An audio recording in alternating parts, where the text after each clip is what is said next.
Hi, I'm Borkon. Glad to have you here. Welcome back to the Cave Factory. And, we need to start this episode with some bad news. Very much bad news for me. I've had an accident yesterday, or rather, my computer had an accident. When I turned it on in the morning, the blue smoke came out. If you don't know what the blue smoke is, all electronics are run by blue smoke, and when you see blue smoke coming out of some electronics, you know that they're gonna stop working because, well, they run out of It's a joke, right? It's a fairy tale that electricians tell their children or themselves because it's funny. My power supply for my computer exploded. Almost literally, there was a lightning thing in my power supply in my computer, and the ground fault circuit interrupter in my apartment actually tripped. It was so bad. Whatever happened, I still have no idea what happened. But to make a long story short, it fried my SSDs. Fortunately, this world completely survived. This world is fine because it was on a different drive. But I have been doing this series as a bit of an experiment, and some of you might have noticed that it's a little bit weird that I'm posting every other day, right? How can I keep up this pace? And that was part of the experiment. It was an experiment to try different ways of making videos and making a series like this, and it was a super successful experiment. But what I was doing, I was recording a few episodes ahead. I was always a few episodes ahead, which allowed me, some episodes maybe take 4 days to film, and that was okay, especially the digging of the mine colonies area, the 20 million blocks, it didn't dig itself. It took an enormous amount of time. And some other episodes are relatively quick to make, which allowed me that flexibility to always be a few episodes ahead, and that allowed me to post a new episode every 2 days. I really liked it. This is a much better method of making videos than I had before, and I'm definitely going to use it for other things as well.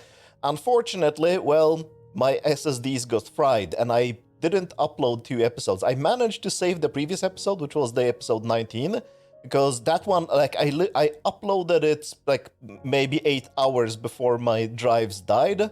And unfortunately, episodes 20 and 21, and I'm still scratching my head. I don't remember. I might have done 22, and I just don't remember what was in it.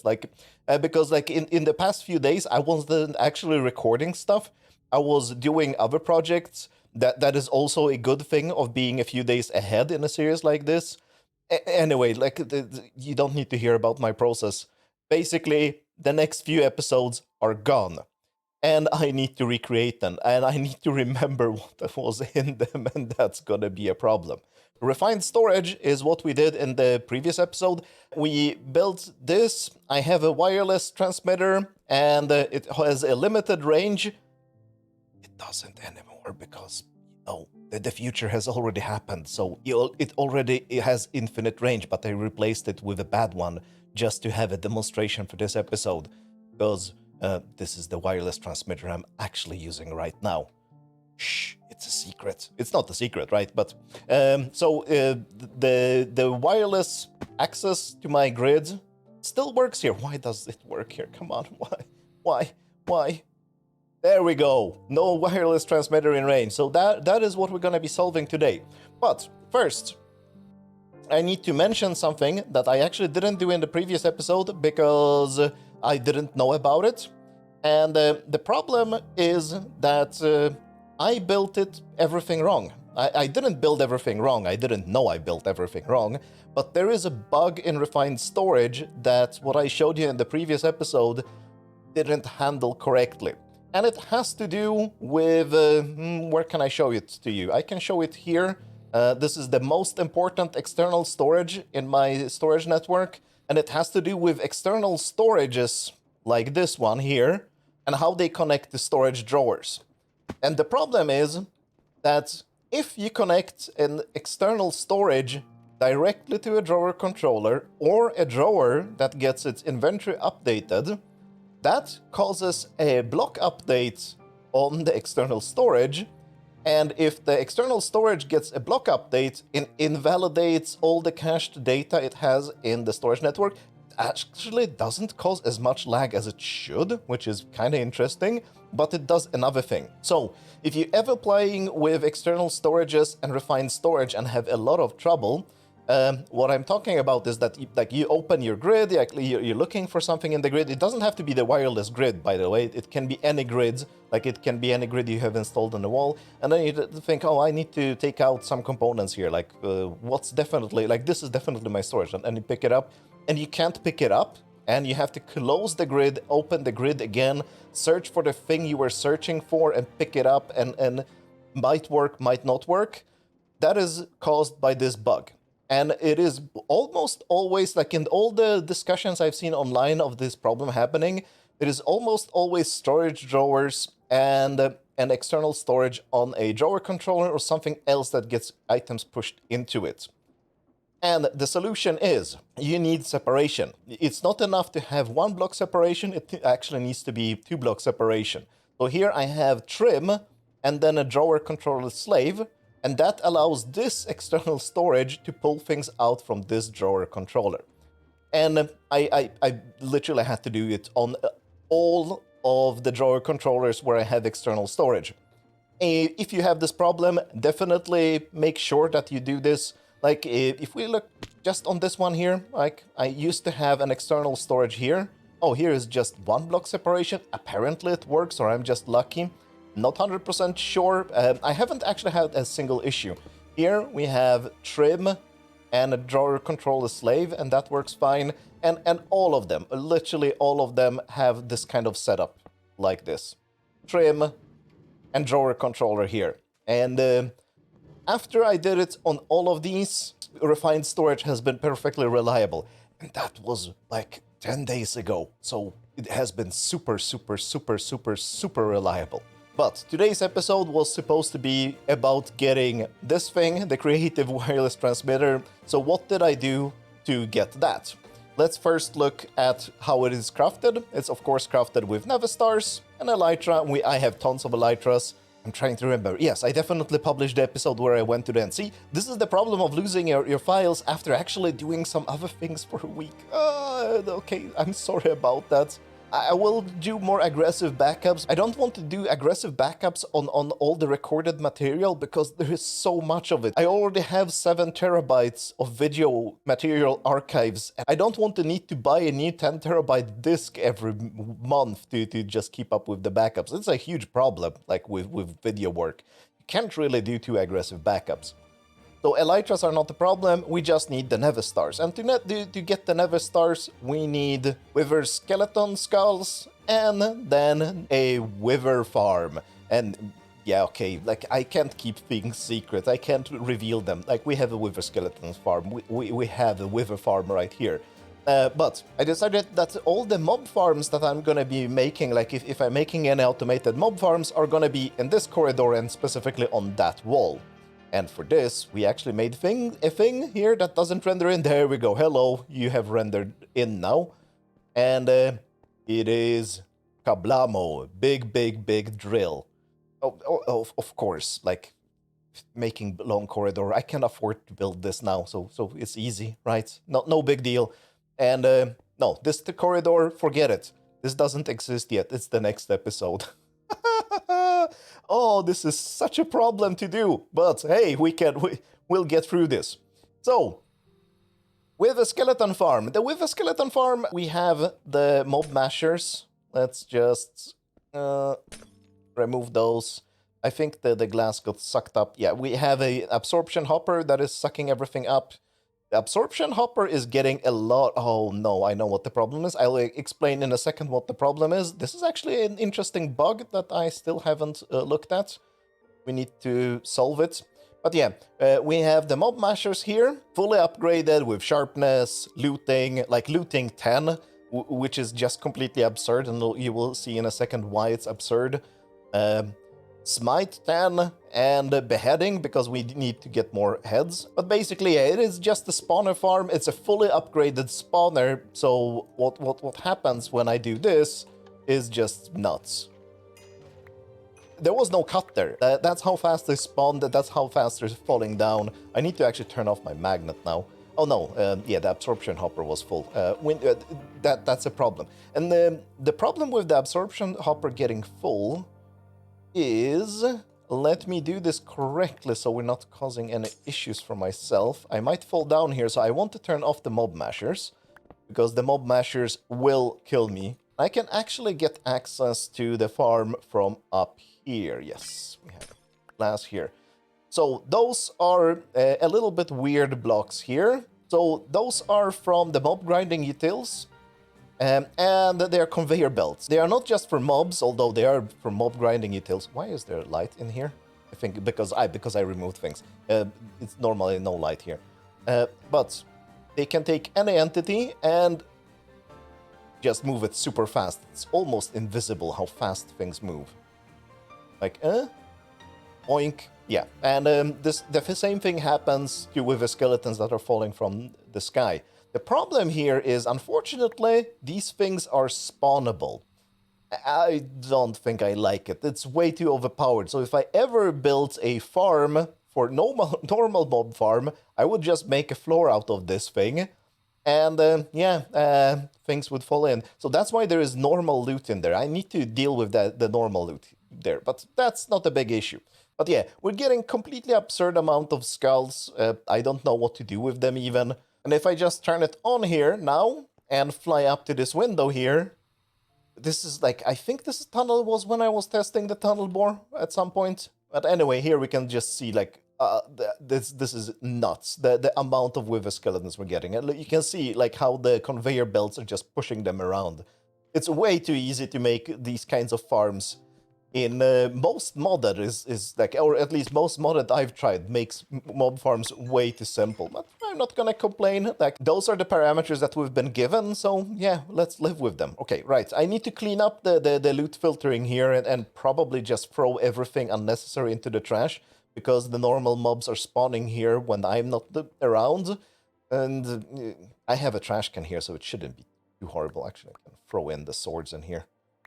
But yeah, I'm gonna clean this up and I'm gonna show you next how we're killing the withers, because see these blocks? Never star blocks.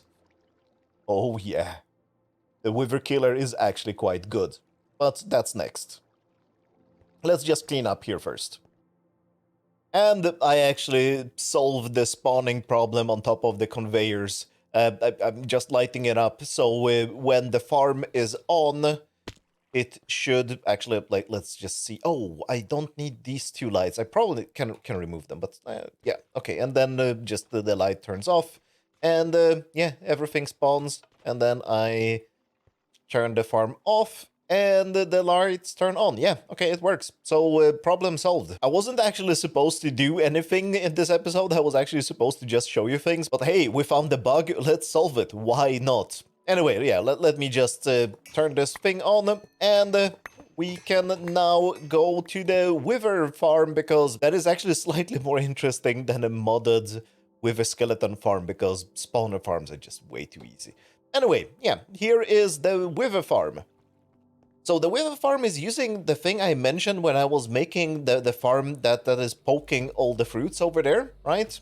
And the idea is that the deployers can actually poke through blocks. So the block in front of the deployer doesn't in any way prevent it from placing blocks or interacting with things on the other side of the block that is there. So the blocks we are poking through are called panzerglas. Let's pick one of them up. And they're actually surprisingly simple to make. It's just glass and some metal bars, and metal bars are just a bunch of iron. They cost a bit of iron to make, but like iron is not the problem here. But the nice thing about panzerglas is that they are completely wither-proof. So we are creating withers here. Up here from mob grinding utilities, again, we have a mob fan. Like, it has carefully adjusted size where it blows. So if we show the area, you can see a bluish outline. It's kind of hard to see, but you probably can see it in there, right? It covers the entire middle of this cage. This is a wither cage, I guess we can call it. It's not like a vanilla wither cage, but it's much simpler. It's just completely wither-proof blocks around here. And it blows the withers to the other end of this cage, and into these mob mashers. Again, once again using mob mashers with all kinds of upgrades that we need. and the fan blows as much as possible. This was actually this was a big part of the episode, trying to figure out what problems the Withers were causing, because I had lots of problems developing this farm.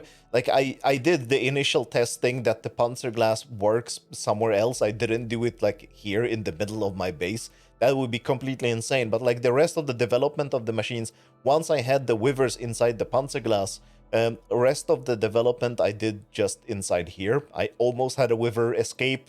That was a fun part of the episode. I'm so sad I lost all of that. Never mind. So we need to blow the Withers as much as we can, because when the Withers spawn initially, right, let's just spawn one Wither here. Why not? There we go. We got one Wither. You know about the explosion, like the Wither explodes. And this explosion can actually damage blocks. It doesn't do it very often, but it can. And when the Wither breaks this soul sand here, all kinds of bad things are happening inside the farm. The skulls get placed incorrectly. It just goes completely weird. So I have to very carefully make sure that this block stays safe. And I'm pretty sure, like, if I stand just below it, right, I would still be potentially in range of the Wither. When they explode, I shouldn't be getting any damage when I'm standing here. Come on, come on, come on, come on. I am getting damage. Am I getting damage when I move like half a block away? No. So I'm not getting damage here, but I'm getting when my hitbox is sticking into this block. So we are just on the edge of what is safe for this particular block. But it is working. And it's completely reliable. The only big problem I have with this farm now is I'm missing soul sand. I need much more soul sand.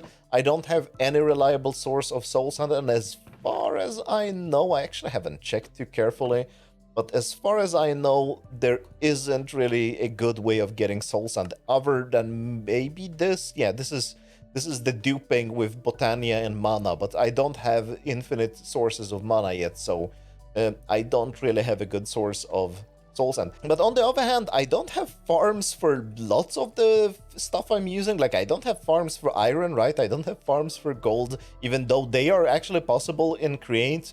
I don't have any farm for uranium. I just mined a lot of blocks, so it is quite possible that this is the exact same thing that we're gonna end up doing in the Nether.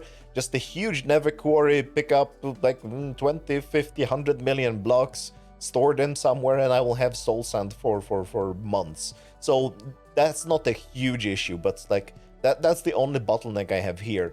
And I'm getting the skulls directly from with a skeleton farm over there. A little bit ugly wall here. Still needs a little bit of fixing up. And all the power we need, we just get from 2 water wheels. We don't need to run this much faster. It could be running much faster. Like if I had a furnace engine here, this could be running at a completely insane speed, but there's just no reason to. Like, this is fast enough. I mean, I don't need that many Nether stars. I won't be decorating with these kinds of blocks too much. So yeah, the space is just completely fine. So yeah, we have a Wither skeleton farm and a Wither farm. And that will be it for today. It's kind of a weird episode because, like, I have been doing all of this series mostly debugging on camera, and some people have been complaining about it, but most people enjoy it, and I enjoy doing it. I enjoying developing and building these machines completely live on camera. Unfortunately, for this episode and the next one, I can't do it because those episodes are already built and lost in, well, to be honest, I don't think that the next 2 episodes are even lost, because I'm pretty sure that the only thing that got fried on my SSDs were like the power components, because there's probably some voltage regulators or something like that. So it is recoverable, but the cost to recover that is just completely insane. I cannot justify to myself to spend, like, it's staggering. Like, I've already looked with two data recovery companies here where I live in Stockholm, and yeah, that's like I could buy a new computer for the amount of money that they want to just attempt. So I'm not gonna try to recover them. We're just gonna have 2 episodes that are kind of weird, that are just like, here look at the things that I've done. And after that, well, all that remains to say is thanks a lot for watching, thanks a lot for having patience with me trying new things and sometimes catastrophically failing, like today. That's not my fault, by the way. It wasn't dust, so it wasn't just because like my power supply was filthy. It was actually surprisingly, it was much cleaner than I expected it to be. There was no junk in it, there was no garbage, no insects, no nothing. It just blew up for some reason, and that fried my SSDs. And by the way, since I bought a new power supply, my computer has been much more stable than before. So I think the power supply has been broken for years, and I just didn't know that that was causing the small issues that I've always had with my computer.